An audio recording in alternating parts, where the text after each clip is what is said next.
ത്രിയേക ദൈവത്തിന്റെ പരിശുദ്ധ നാമം വാഴ്ത്തപ്പെടുമാറാകട്ടെ.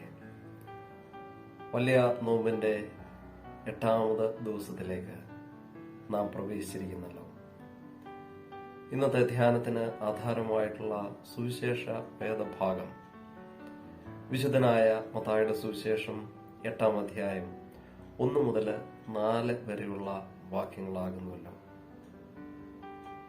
അതിന്റെ 3ാമത്തെ വാക്യം, അവൻ കൈ നീട്ടി അവനെ തൊട്ടു, എനിക്ക് മനസ്സുണ്ട്, നീ ശുദ്ധമാക എന്ന് പറഞ്ഞു. ഉടനെ കുഷ്ഠം മാറി അവൻ ശുദ്ധമായി. യേശു കർത്താവിന്റെ പർവ്വത പ്രസംഗത്തിന് ശേഷം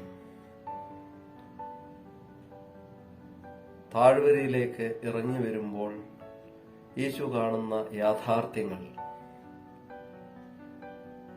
മനുഷ്യന്റെ പല വിധത്തിലുള്ളതായ സങ്കടങ്ങളും വേദനകളും ശാരീരികമായിട്ടുള്ള പ്രശ്നങ്ങളും ഒക്കെയാണ്. അതിനോടുള്ള യേശുവിന്റെ ഇടപെടൽ ആണല്ലോ മത്തായി സുവിശേഷം 8ാം അധ്യായം മുതലുള്ള ചില അധ്യായങ്ങളിൽ പ്രധാനമായിട്ടും നമ്മൾ കാണുന്നത്. അതിൽ ആരംഭത്തിൽ രേഖപ്പെടുത്തിയിരിക്കുന്നത് കുഷ്ഠരോഗിക്ക് നൽകുന്ന സൗഖ്യദായക ശുശ്രൂഷയാണ്.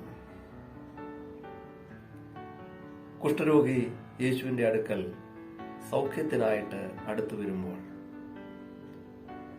അപേക്ഷിക്കുമ്പോൾ യേശു മനസ്സലിഞ്ഞ് കുഷ്ഠരോഗിക്ക് സൗഖ്യം നൽകുന്ന സംഭവമാണ് നാം കാണുന്നത്.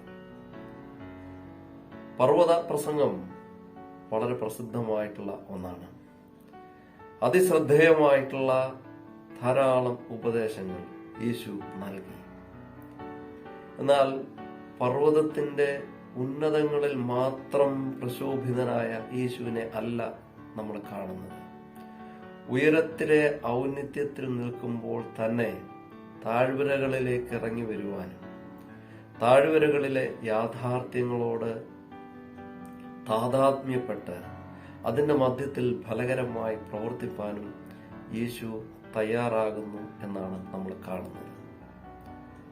നോമ്പാചരണം ഒരർത്ഥത്തിൽ ഈ ഒരു വലിയ തിരിച്ചറിവാണ് നമുക്ക് നൽകുന്നത്. ജീവിതത്തിന്റെ എല്ലാ ഉയരങ്ങളുടെ അവസ്ഥകളും പ്രിയപ്പെടാവുന്ന നമ്മുടെ ജീവിത ശൈലിക്ക് കടിഞ്ഞാണിടുവാനും ഉയരങ്ങളിലെ ഔന്നിത്യത്തെ പോലെ തന്നെ പ്രധാനപ്പെട്ടതാണ് താഴ്വരകളിലെ യാഥാർത്ഥ്യങ്ങൾ എന്ന് തിരിച്ചറിഞ്ഞ് ഉയരങ്ങളിലെ ഔന്നിത്യത്തിലൂടെ നേടിയെടുക്കുന്നതായിട്ടുള്ള ശക്തി താഴ്വരകളിലെ യാഥാർത്ഥ്യങ്ങളുടെ മധ്യത്തിൽ അത് പ്രാവർത്തികമാക്കുവാനായിട്ട് സാധിക്കുമ്പോഴാണ് ക്രിസ്തീയ ജീവിതം അന്വർത്ഥമായിട്ടുള്ള ഒന്നായിട്ട് മാറുന്നത്. നോമ്പാചരണം ഈ ഒരു വലിയ തിരിച്ചറിവിലേക്ക് നമ്മളെ നയിക്കുന്ന ഒന്നായിട്ട് തീരട്ടെ.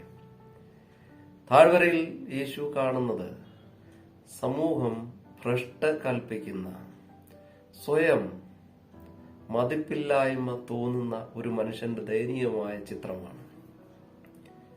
ആ മനുഷ്യൻ സൗഖ്യത്തിനായി യേശുവിന്റെ അടുക്കലേക്ക് വരുമ്പോൾ യേശു മനസ്സലിയുന്നു, യേശു സൗഖ്യം നൽകുന്നു.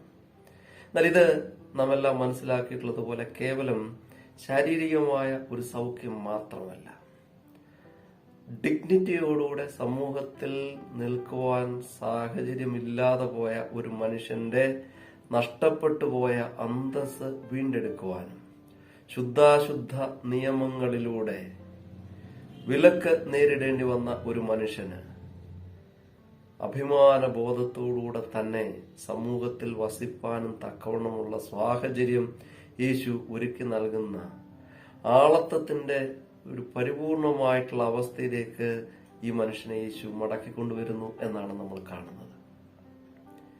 ചില പ്രശ്നങ്ങളെ അഡ്രസ് ചെയ്യുന്നു എന്നുള്ളത് മാത്രമല്ല, നമ്മോടൊപ്പമുള്ള ആളുകളെ അവരുടെ ജീവിതത്തിന്റെ എല്ലാ അവസ്ഥകളെയും തിരിച്ചറിവാനായിട്ടും അനുകമ്പാപൂർവം അതിനോട് പ്രതികരിപ്പാനായിട്ടും സാധിക്കുമ്പോഴാണ് ക്രിസ്തീയ ജീവിതം അർത്ഥപൂർണമായിട്ടുള്ള ഒന്നായിട്ട് തീരുന്നത്.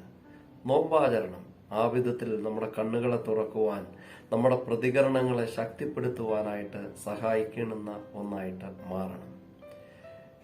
കുഷ്ഠരോഗിക്ക് സൗഖ്യം നൽകി അവൻ ശുദ്ധിയുള്ളവനായി പൊതുസമൂഹത്തിലേക്ക് മടങ്ങി വന്നു എങ്കിൽ പൊതുസമൂഹത്തിൽ നിലനിന്നിരുന്ന അശുദ്ധമായ ധാരണകൾക്കും ചിന്താഗതികൾക്കും ഉള്ള ഒരു മാറ്റം കൂടിയാണ് യേശു നൽകുന്നതായിട്ട് കാണുന്നത്.